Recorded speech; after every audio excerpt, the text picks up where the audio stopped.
요한복음 5장 25절입니다. 인용한 성경은 한글 킹제임스 성경입니다. 진실로 진실로 내가 너희에게 말하노니 죽은 자들이 하나님의 아들의 음성을 들을 때가 오고 있나니 바로 지금이라. 듣는 자들은 살리라. 여기서 지금은 지금 이 순간이라는 말은 아닙니다. 주님께서 사용하신 지금이라는 말은 아주 폭넓은 의미를 가지고 있습니다. 주 예수 그리스도께서는 영원히 사시는 분이십니다. 그래서 사람처럼 시간을 다투시는 그런 분이 아닙니다. 죽은 자들이 하나님의 음성을 들을 때가 오고 있나니라고 말씀하고 있습니다. 죽은 사람들이 어떻게 하나님의 아들의 음성을 들을 수 있습니까? 그러나 성경은 그렇다고 말씀하십니다. 요한복음 11장에서 나사로에게 이 일이 입증되었습니다. 이 말씀을 하시고 큰 음성으로 외치시기를 나사로야 나오너라고 하시니 죽었던 자가 손발이 수위로 동여지고 얼굴이 수건으로 가려진 채 나오더라. 또한 무덤에서 잠들어 있는 구약 성도들 역시 주 예수 그리스도께서 다시 오실 때 예수님의 음성을 듣고 잠에서 깨어나 하늘로 들려 올라가게 됩니다. 주께서 호령과 천사장의 음성과 하나님의 나팔 소리와 함께 하늘로부터 친히 내려오시리니 그러면 그리스도 안에서 죽은 자들이 먼저 일어나고 데살로니가전서 4장 16절입니다.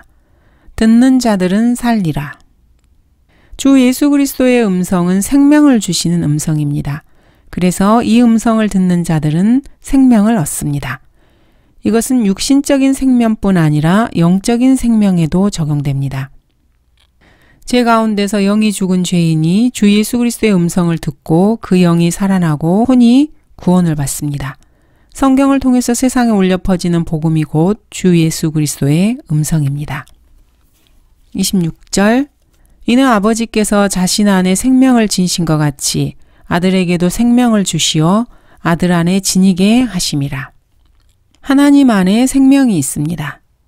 이 생명은 하나님께서 누구에게 받은 것도 아니고 다른 곳에서 얻은 것도 아닙니다. 하나님의 본성 가운데 내재되어 있는 핵심 속성 사항입니다. 생명은 오직 하나님, 그분에게서만 있습니다. 그러므로 모든 생명은 하나님에게서 나옵니다. 하나님께서는 이 생명을 그분의 창조물들에게 나누어 주십니다. 하늘이나 땅 위의 모든 생명체들은 그 생명을 오직 하나님에게서 받았습니다. 이 세상 그 어떤 것도 자기 스스로 생명을 가진 것은 없습니다. 생명의 온천은 오직 하나님이십니다. 그러나 아들에게 생명을 주시어 이 말씀은 주 예수 그리스도께서도 다른 창조물들처럼 아버지로부터 생명을 받는다는 뜻이 아닙니다. 성경에서 주다, give라는 말은 뭐뭐로 삼다, 뭐뭐가 되다라는 뜻을 가지고 있습니다. 이사야 42장 6절입니다. 나 주가 의로 너를 불렀으니 내가 내 손을 붙들고 너를 지킬 것이며 백성의 약속과 이방인들의 빛으로 너를 주어. 여기서 준다라는 말이 뭐로 삼는다, 무엇이 되리라는 뜻입니다. 이사야 55장 4절입니다. 보라, 내가 그를 백성에게 증거로 주었고 또 백성에게 인도자와 명령자로 주었노라. 주었고 주었노라. 이 역시 무엇으로 삼았다, 무엇이 되었다라는 뜻입니다. 16절에서 아들에게도 생명을 주시어라는 말씀은 아들도 생명으로 삼으시어, 즉 아들도 생명이 되시어라는 뜻입니다. 주 예수 그리스도께서 하나님 아버지와 마찬가지로 그분 안에 생명이 있다는 것은 그분 안에 생명이 있었으니 그 생명은 사람들의 빛이라는 요한복음 1장 4절의 말씀으로도 충분합니다. 주 예수 그리스도께서 생명의 근원이시라는 점에서도 아버지 하나님과 동등하십니다. 예수 그리스도께서는 나는 생명이라고 말씀하십니다. 27절 또 아버지께서는 아들에게 심판하는 권세를 주셨으니 이는 그가 인자임이라. 하나님의 아들 역시 아버지 하나님처럼 심판의 권세를 가졌는데 이는 그가 인자이기 때문이라는 그런 말입니다. 여기서도 주셨으니라는 같은 의미로 쓰이는 단어가 있습니다. 아들이 심판하는 권세를 가진 이유는 아들이 인자이기 때문이라고 설명하십니다. 하나님의 아들이신 분은 사람의 육신을 입고 오셔서 사람들 가운데서 거하시게 되었습니다. 그 가운데서 예수님은 멸시받으시고 거부되셨고 그분의 영광이 짓밟히셨습니다.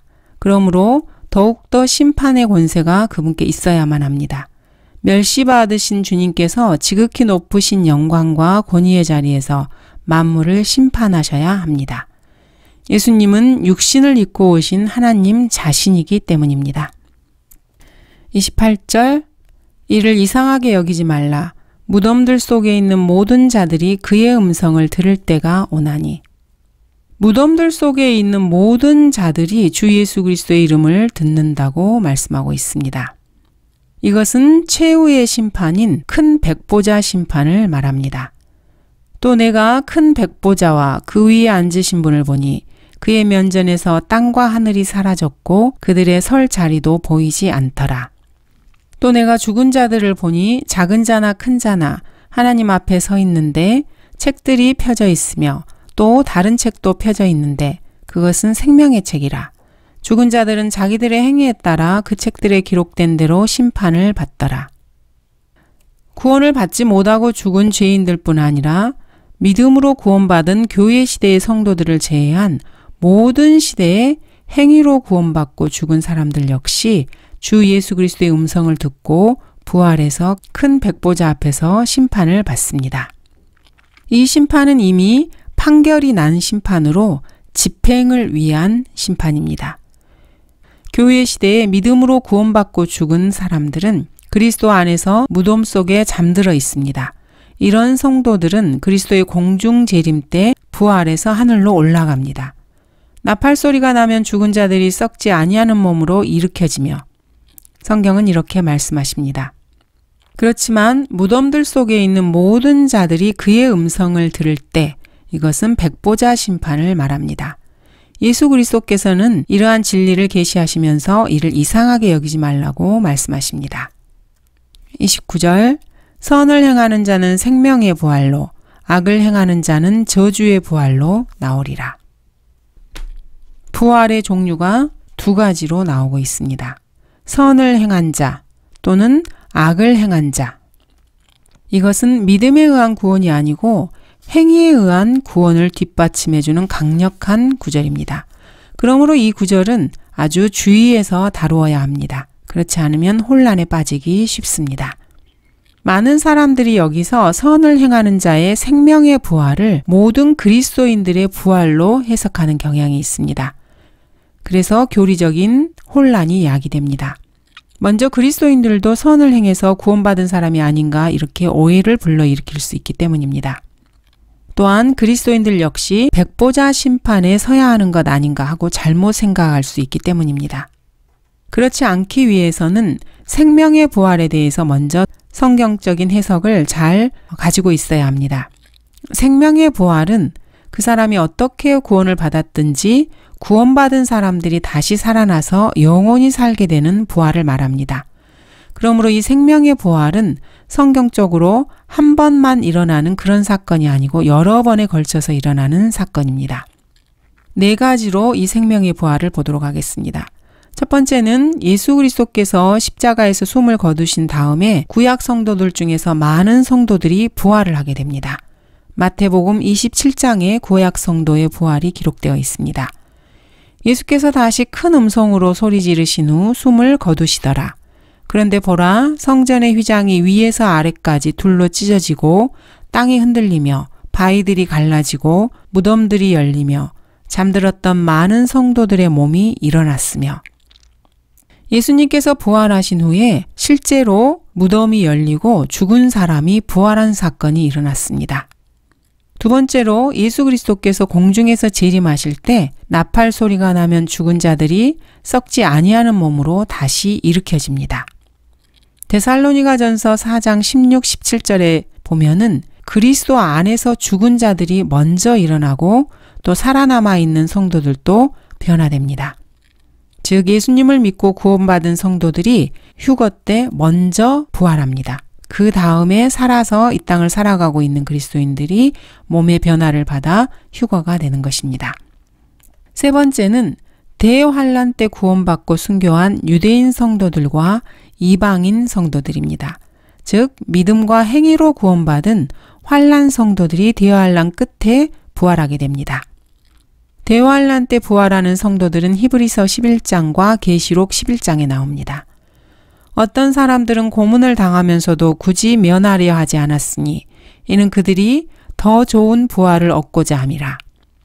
그들이 하늘로부터 나는 음성을 들었는데 그들에게 말하기를 이리 올라오라 하므로 그들이 구름을 타고 하늘로 올라가니 그들의 원수들이 그들을 바라보더라. 이들은 대환란에서 나온 사람들이며 자기들의 옷을 씻어 어린 양의 피로 희게 하였느니라. 네 번째로 부활하는 그룹은 천년왕국 기간 동안에 행위로 구원받은 성도들이 천년이 끝난 다음에 백보자 심판 때에서 생명의 부활에 참여하게 됩니다. 보통 백보자 심판은 구원받지 못하고 죽은 죄인들이 최후의 심판을 받는 것으로 알고 있지만 이 백보자 심판에서도 구원받은 성도들이 있습니다. 또 내가 죽은 자들을 보니 작은 자나 큰 자나 하나님 앞에 서 있는데 책들이 펴져 있으며 또 다른 책도 펴져 있는데 그것은 생명의 책이라. 죽은 자들은 자기들의 행위에 따라 그 책들에 기록된 대로 심판을 받더라. 백보자 심판에서는 행위에 따라 그 책들에 기록된 대로 심판을 받습니다. 즉 행위로 구원받은 성도들이 분명히 서게 됩니다.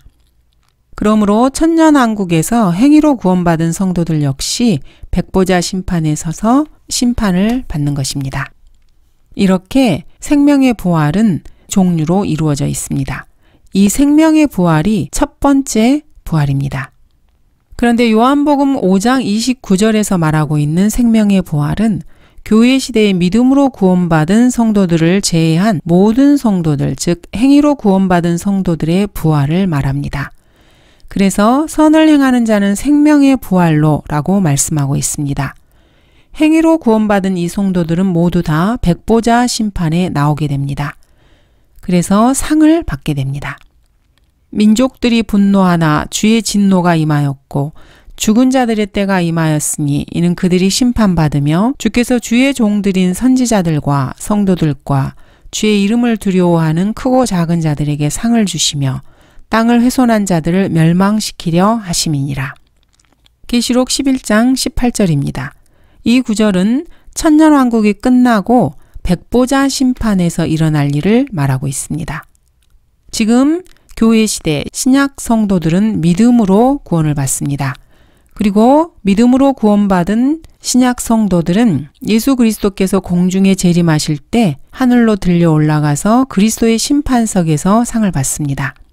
그런데 요한계시록 11장 18절에서는 백보자 심판 때 하나님께서 누군가에게 상을 준다고 말씀하고 계십니다.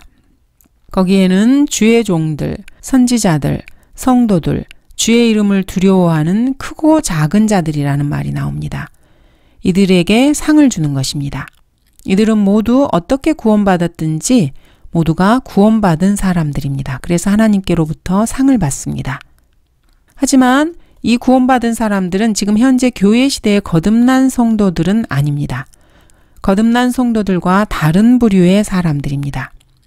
이 교회 시대의 성도들은 주의 이름을 부르는 믿는 사람들입니다. 그리스도인들은 두려워하는 사람들이 아닙니다. 또한 구약의 선지자들은 거듭난 사람들이 아닙니다. 성경에서 성도들이라는 단어가 나오면은 무조건 믿음으로 말미암아 하나님의 은혜로 구원받은 교회 시대의 성도들이라고 생각하는 것은 아주 잘못되었습니다. 성경에는 구약 시대에 구원받은 성도들도 있고 환란 시대에 구원받게 되는 성도들도 있습니다. 또한 천년왕국 시대에 구원받게 될 성도들도 있습니다.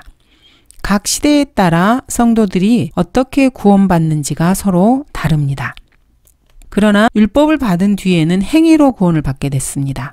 그리고 환란 시대에는 예수 그리스도에 대한 믿음에 이어서 구약의 10계명을 지켜야 구원을 받습니다. 천년왕국 기간에는 산상수훈과 계명들을 지켜야 구원을 받습니다. 율법이 있기 전에는 모세가 시내산에서 율법을 받기 전에는 하나님께서 각 시대에 따라 말씀하시는 그 말씀을 믿고 행하는 사람들만 구원을 받을 수 있었습니다. 노아는 방주를 지어서 구원을 받았습니다. 이렇게 각 시대마다 다른 방식으로 구원받은 성도들이 악을 행한 자들이 저주의 부활로 나올 때 백보자 심판에 함께 서게 됩니다. 우리 그리스도인들이 받는 것과는 전혀 다른 심판입니다. 믿음으로 말미암아 하나님의 은혜로 구원받은 교회 시대의 성도들은 예수 그리스도께서 공중에 재림하실 때 무덤에 일찍 죽어서 무덤에 잠들어 있을 경우 새로운 몸을 입고 다시 살아나 하늘로 들려 올라갑니다. 그리고 아직 살아남아 있는 성도들은 산채로 몸이 변화되어서 휴거됩니다. 그리고 대환란 기간 중에 하늘에서 그리스도의 심판석에 나아가 면류관을 받고 금은 보석의 상을 받습니다. 구원받은 사람은 생명이 있습니다. 백보자 심판에서 그리스도와 함께 세상을 심판하게 됩니다. 여러분이 구원받은 사람이라면 백보자 심판에서 심판을 받는 것이 아니라 심판을 하는 자리에 서게 됩니다. 너희는 성도들이 세상을 심판하리라는 것을 알지 못하느냐? 세상이 너희에게 심판을 받을진대 너희가 지극히 작은 일들을 심판할 역량도 없느냐? 교회 시대에 주 예수 그리스도의 피로 모든 죄들이 제거된 구원받은 성도들은 천년왕국 기간에 이미 벌써 심판이 이들에게 주어집니다.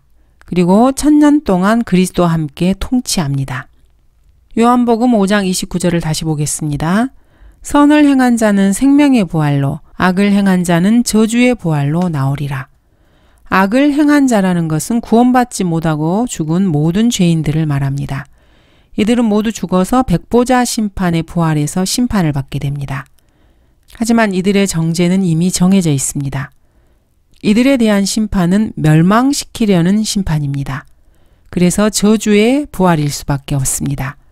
저주의 부활은 생명의 부활과는 완전히 다른 것입니다. 저주의 부활은 백보자 심판 때 딱 한 번 있습니다. 생명의 부활은 4번이 있습니다. 그 가운데서 가장 마지막의 것은 백보자 심판 때 저주의 부활과 동시에 일어납니다. 이때를 제외하고는 모든 생명의 부활은 저주의 부활보다 1000년에서 3000년 앞서 일어난 일들입니다. 구원받지 못한 사람들은 백보자 심판 때 부활은 하지만은 이미 정죄받은 것을 다시 한번 확인하는 절차에 지나지 않습니다. 어떤 일이 있더라도 지옥행은 정해져 있습니다. 30절입니다. 나는 아무것도 스스로 할 수 없노라. 나는 듣는 대로 심판하노라.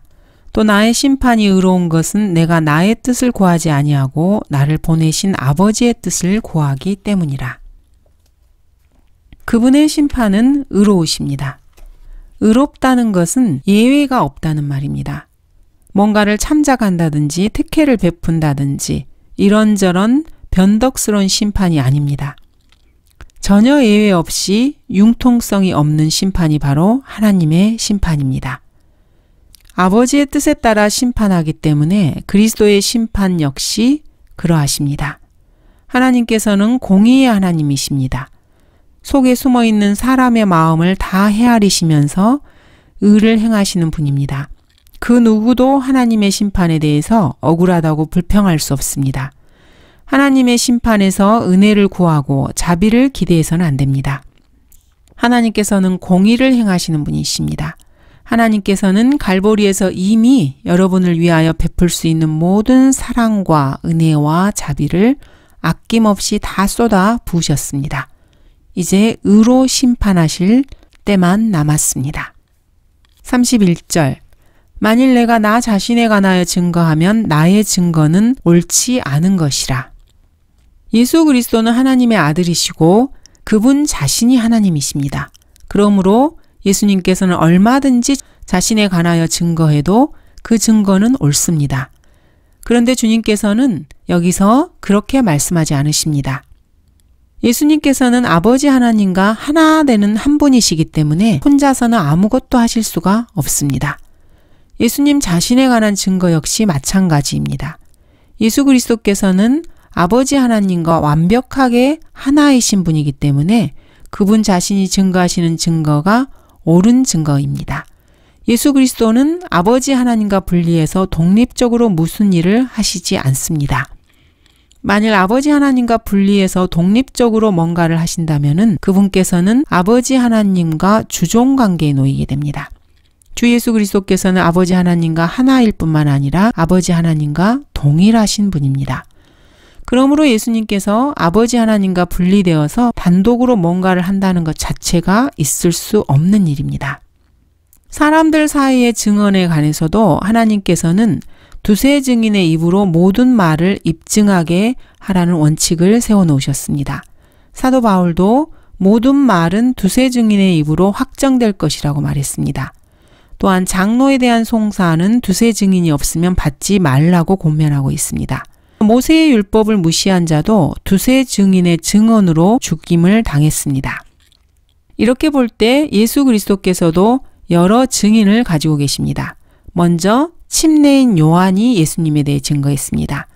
그리고 요한의 증거보다도 더 큰 증거는 그분의 일들, 즉 아버지 하나님께서 아들을 보내셔서 완수하게 하신 그 일들이 예수님을 증거하고 있습니다. 또한 세 번째로 아버지께서도 예수 그리스도를 증거하십니다.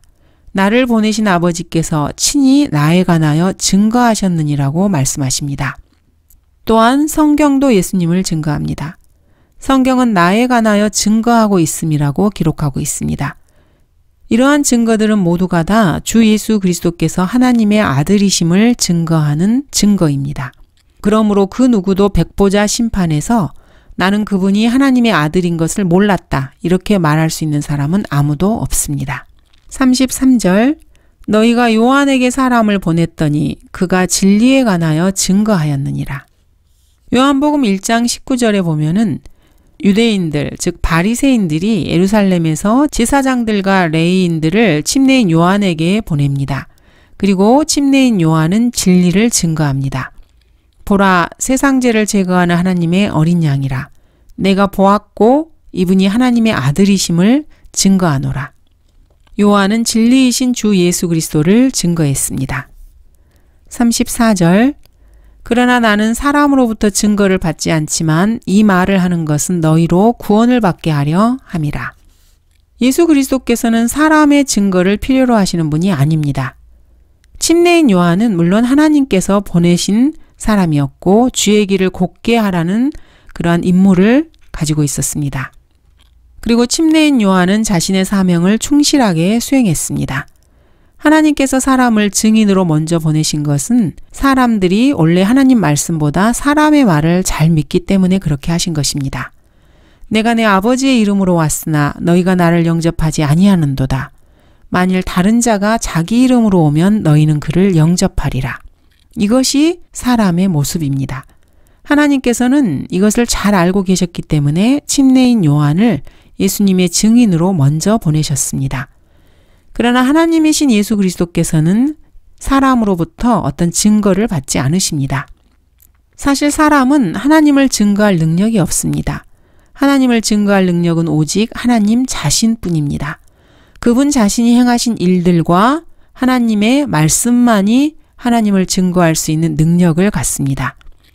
그렇지만 사람은 하나님보다 사람을 더 믿습니다. 그래서 예수님께서는 나는 사람으로부터 증거를 받지 않지만 너희로 구원을 받게 하기 위해서 이렇게 한다고 말씀하십니다. 감사합니다.